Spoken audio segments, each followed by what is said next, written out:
there is why the Steelers going to lose tonight, because you don't make that kind of mistake. Having said all of that, Rob Gronkowski obviously looked big time. Tom Brady was sensational in the first half. I think he completed like 15 of his 17 passes. He was absolutely sensational, no question about it. And you just knew from the time Tom Brady led them out the tunnel that it was going to be a special night. The final score was considerably less than I thought it would be. I thought the Patriots would drop 41. I thought the Steelers would still be able to put up points in bunches, which I still believe, by the way, had they not messed up that first drive. But in the end, they were not going to win this game. And to answer the question again directly, I think the New England Patriots have some things to be concerned about. Because even though D'Angelo Williams is no backup, he is the backup in Pittsburgh. And for him to run as effectively as he did yesterday, and for New England to bend a lot, didn't break, but bend a lot in giving up some big pass plays, I think that defense can be exposed. And as a result, I think there are some teams in the AFC that can take them out when it counts most, meaning the playoffs and preventing them from going to the Super Bowl. But they're still the reigning defending Super Bowl champions. So you did not see a potential Super Bowl winner on the field last night? Well, I'm just saying, I just think, listen, you have Tom Brady. Even the way they played last night, you could still end up winning that way. It's just that I think you're easily beatable compared to what you were last year. Really? Based on what I saw. Easily beatable. Okay. Compared to what I saw last year. Okay, first of all, I'm going to give you props for one very good point. The strategic turning point in that game was in that first drive when Todd Haley inexplicably went to a wide receiver pass, left-handed Antonio Brown. I don't know what they were thinking, because as a Patriots supporter, I was a little nervous at that point because it looked like they were rolling, because all the obvious plays that he had called had all gone for chunks of yardage. Yeah. I give you that. Now, I could sit here and I could nitpick to pieces the New England Patriots that I've already picked to win this year's Super Bowl, to repeat as Super Bowl champion. Okay. But I'm not going to do that, because I'm going to boil this down to one key point here. I'm going to try to get this through your head one last time, right here, right now, just before Week 1 on Sunday, when we have the full Sunday slate. As long as the New England Patriots have number 12 at quarterback, Thomas Edward Patrick Brady, number 12, as long as they have that guy, they can beat anybody, any place, at any time. They are extremely capable of repeating as Super Bowl champions this year. You can pick them to pieces, you can flaw them to death, you can flay them, and you can tell me this, that, and the other. But this man gave you another masterpiece last night. This man is an NFL treasure. And I'm going to say this one more time. I want to publicly thank Judge Berman for having the guts to stand up to the National Football League and to put Roger Goodell back in his sorry place and to free Tom Brady so we could see that last night on national television. I think even you had to appreciate what you saw last night. First of all, we all appreciate Tom Brady, the football player. There's no question about that. Secondly, I don't think it took the judge courage. He doesn't work for the NFL. He doesn't work for the Patriots. He doesn't work for... I thought he... Excuse me, he's a federal judge. The NFL had home court advantage in that case. No, they had home court advantage because the belief was that the courts are management friendly, which they are. But the judge itself, a federal judge, the league has absolutely positively no dominion over him. So it didn't take courage on the part of Richard Berman to sit there and usurp Roger Goodell's supposed authority and insert Tom Brady back into huge backbone. No, it didn't. Yes, it did not. Yes, it did. Listen, you know it did. Not if you're a federal judge. Is all I'm trying to say. When the whole world is predicting that Roger Goodell is going to steamroll Tom Brady. But the whole world isn't the judge overseeing the case, nor is he a federal judge that has no obligation to the NFL. I'm just saying you're throwing out the word courage. Okay. That's all I'm trying to say. So back to football. Enough of that. Thank you. You know, you can have your bad man, Aaron Rodgers. You can have Andrew Luck, as in Luck, first ballot Hall of Famer Andrew Luck. You can have them. Right here, right now, still the best quarterback in all of football is number 12, Tom Brady, at age 38. I'm sorry. He put on another show last night. Nobody can operate an offense more smoothly. 7 out of 11 he went on third down. Nobody throws a sweeter, nicer, more accurate, more catchable football than Tom Brady throws. 12 times he threw it at Julian Edelman, 11 of them were caught. That's Julian Edelman, a former quarterback in college, drafted in the 7th round. Are you kidding me? That's your go-to receiver? He's making a star out of Julian Edelman. No disrespect to Julian. Love him. Love his trash talk because he backs up every word that he spews at those DBs. So I love what I see. But do you realize the New England Patriots got away last night with starting 3 rookies in the offensive line, including an undrafted free agent from Georgia at center? That's right. They got away with it. It has a lot to do with who your quarterback is. It has a lot to do with who the Steelers' defense is right now, too. You can make that case. You think? But how about little Dion Lewis has been out of football for 2 years, and he starts and plays the whole game for the New England Patriots last night. Little 5'9", 195-pound Dion, and I thought he was pretty good last night. Where do they find these people? How do they do this?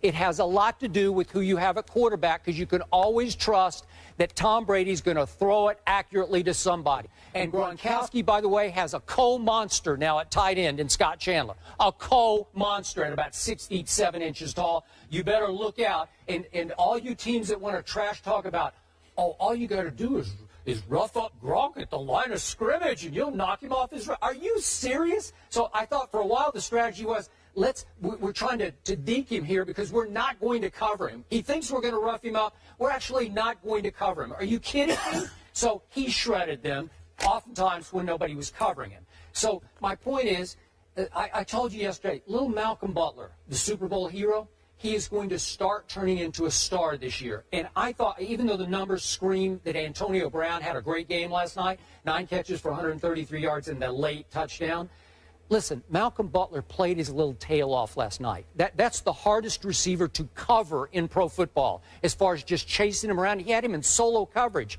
It seemed like 2/3 of the time. So Malcolm Butler, I thought, played very well last night. He showed you his ability.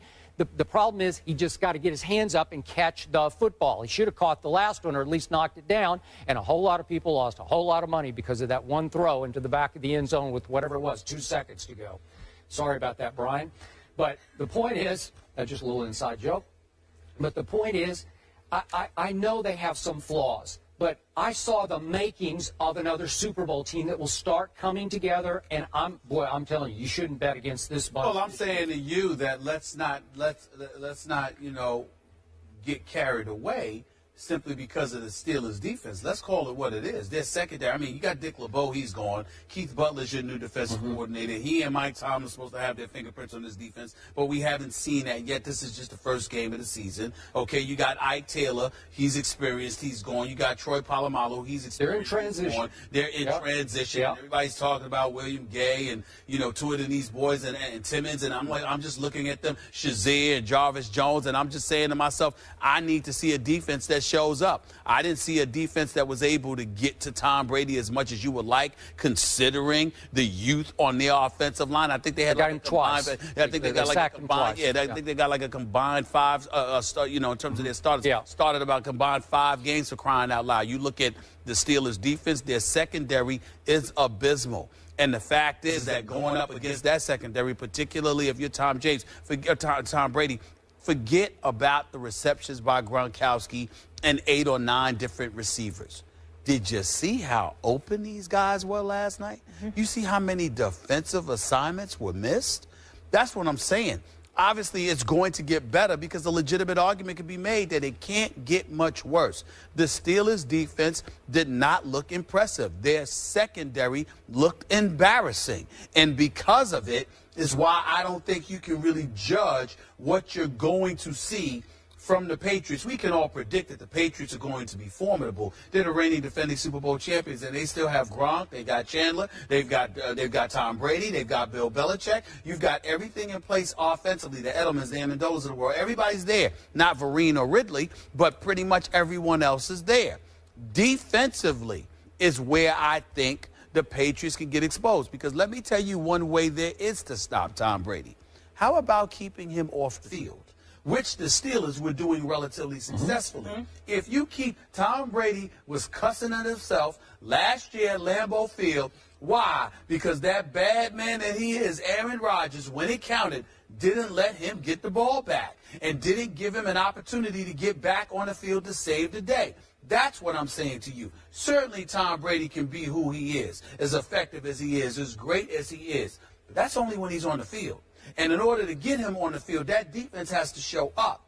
And they bended entirely too much against the Steelers last night, without Le'Veon Bell, without Pouncey to help protect Roethlisberger, without Martavius Bryant. So guess what? When you're going up against some other teams, particularly teams with a running game, you might be able to keep Tom Brady off the field, and that's a problem.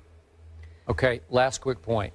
Are you ready now to buy into Tom Brady as the best quarterback in football? No. Why not? No. Even after that? Why? I think that Aaron Rodgers is about to play this Sunday. I didn't see Aaron Rodgers playing last night. You saw Aaron Rodgers playing last night? I didn't see him. I did not see Aaron Rodgers playing last night. That's a good question because I did not see that. I watched the second half of the NFC Championship game at Seattle, and I didn't see Aaron Rodgers either. Oh, come on, guys. Where was he? And I remember, maybe he retired. And I remember I don't the year know. before you said the same thing about Tom Brady. Oh. So what? So what? Tom Brady can have a bad AFC Championship game, but Aaron Rodgers can't have a bad NFC Championship game, which, by the way, was against the Legion of Boom.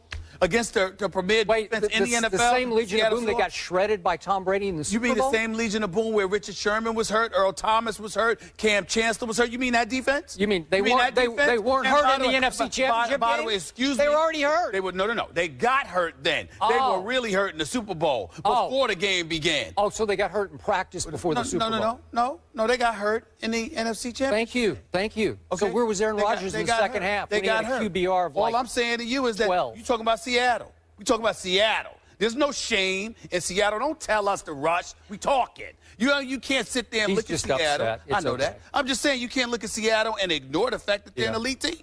Can't do it. We're going to get into Seattle more later. Pretty quickly here, I think. You know, I can't. I'm nauseated already. You kissing the Tom Brady's. But forget Tom Brady. He has a tough test, Stephen A. Tough test next week against the Bills defense. Rex Ryan always plays him tough. We'll see him against find out. After last night, New England is now the favorite, Skip, in the AFC, according to Vegas. And I really enjoyed your trash talking on Twitter last night. Thank you. I appreciate that. As amusing as it could. This next one, I will be emotional, Stephen A. Smith. This main event of the weekend comes from Arlington, Texas, where the Cowboys faced the Giants at Jerry's World. The Cowboys took both meetings with their rivals last